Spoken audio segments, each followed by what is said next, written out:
Dinner time at the Katsumata family home in Japan.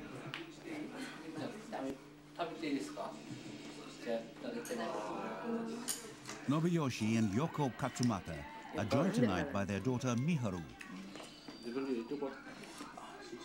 and son Hiromitsu. Their older son is out for the evening. The Katsumatas live a comfortable life, owning a home full of the latest electronic gadgetry. Their four-bedroom house is spacious, even by Western standards. They own 2 cars, and Mr. Katsumata's parents next door also have 2. The Katsumatas live in the small town of Kihara, 200 kilometers and a world away from Tokyo. Nobuyoshi Katsumata is a supervisor at a microchip factory, his employer for the past 15 years. But what's wrong with this picture of comfort and stability is that no one feels comfortable or stable. I don't think the government will be able to afford pensions for my generation. There's just no guarantee. When I think about this, I feel anxious about the future. This anxiety began about a year ago because there was no good government policy or new industries coming up, and my salary started to fall at the same time.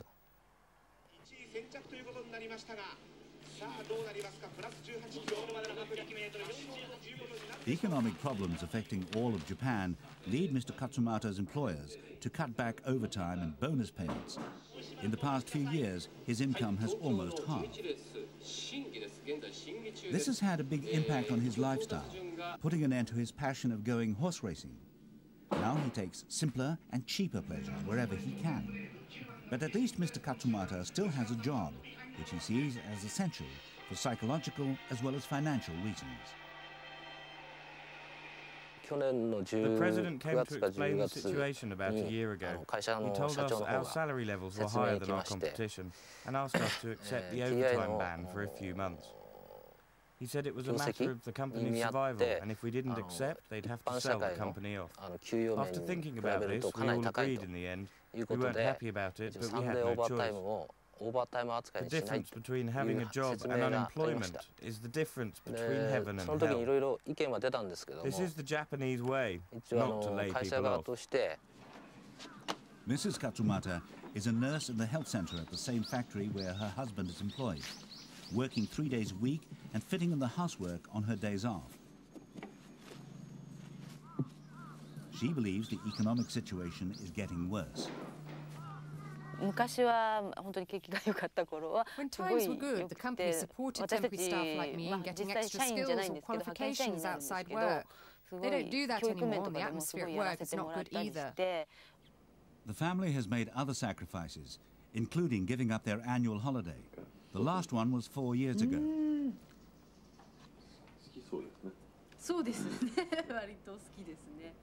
Money set aside for wedding anniversary celebrations went to education. No vehicles seem to stop in Kihara's high street these days, another sign that things are not right. The shops here are either empty or closed. Like most other locals, Mrs. Katsumata and her 73-year-old mother-in-law have abandoned the family-run stores for the supermarket. They time their weekly shopping to coincide with discount promotion hours.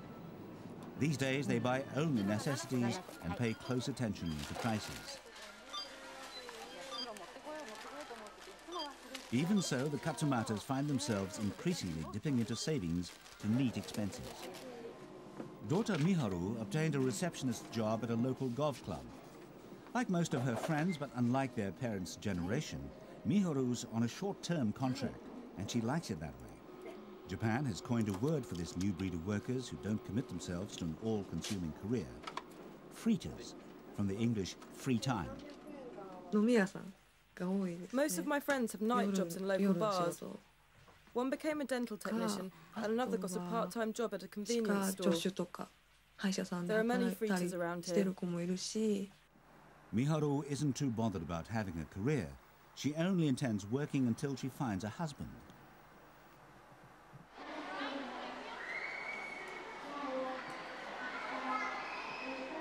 Miharu is Christmas shopping with her friend Mayumi, a fellow freeter who works part-time as a model.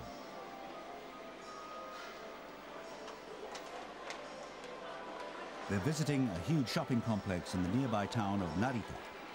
This kind of sprawling mall wouldn't be out of place in the United States and hardly existed in Japan when the economy started declining a decade ago. But laws on such developments have been changing. There's plenty here to tempt Miharu. She says she tries to save money, but usually ends up spending most of her wages shopping. In hard times, it's free-spending young people like her who are helping to keep the struggling Japanese economy ticking over.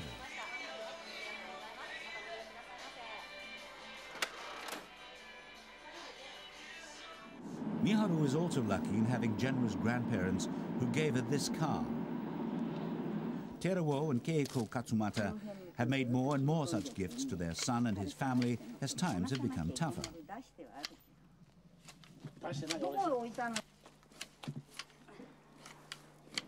Teruo's own needs are modest. He's content to practice calligraphy in his spare time, and lately he's had a lot more of that. Teruo Katsumata runs his own company, a cleaning and gardening business, serving the factory that employs his son and daughter-in-law. But the factory's recent belt-tightening has hit him hard too. It recently ended a long-standing deal with him, saying that the business could no longer afford to pay non-essential contractors. Even though Teruo is a businessman and keeps abreast of economic development in what have been hard times for most Japanese people, news of the cutbacks came as a shock. We have no chance of any business until at least the second quarter of next year. After that, we'll know if we're going to survive or not. We have 9 employees, and after tax and expenses, we'll make no money at all. I'll have to live on my pension then. I realised the seriousness of this situation at the end of May. Before then, I never imagined things were this bad. Teruo Katsumata once employed 45 people. Now he doesn't know how he's going to find work for the few that remain. The wall calendar hasn't been touched since the last job in August. Some high-technology plants have shut down and transferred business to cheaper locations overseas. Teruo Katsumata fears his customer may not be far behind. I suspect the company thinks there's no hope in Japan. From now on, China and Korea have more possibilities for growth. I think Japan in the future will just rely on gambling and tourism. There's no hope for industry. The younger Katsumata's car has a fancy satellite navigation system, but it's not needed much these days because they hardly ever go any distance. Times have changed and the wealth of the past is no longer sustainable. Yoko Katsumata says she doesn't miss the luxuries, but feels sorry for her children's generation. When I was looking for a job after high school, we had plenty of choice. It was easy to find all sorts of jobs. Now, though, even for university graduates, finding work is difficult. It's a very tough time for our children. The factory lawns were neatly tended a few months ago. Now they're overgrown with weeds.